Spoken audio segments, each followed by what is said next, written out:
How to add Paysafecard to Google. Hey everyone, welcome back to the channel. In today's tutorial, I'm going to be showing you guys a quick and easy way to add Paysafecard to Google Play.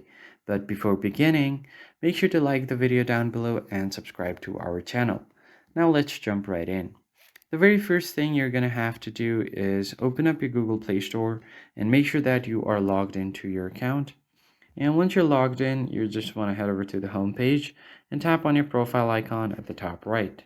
Then you just want to head over to your payment and subscription method. And if you've already added a payment method, it will be visible on this page. But if you don't see it, you can tap on payment methods and then click on more payment settings.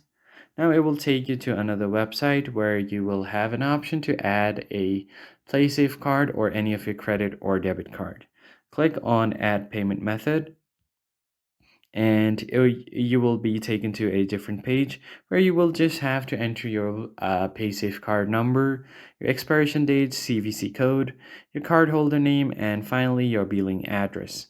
After you've done that, you should be able to easily add a Paysafecard to Google Play. If you found this tutorial helpful, don't forget to leave a like down below and subscribe, and I'll catch you next time.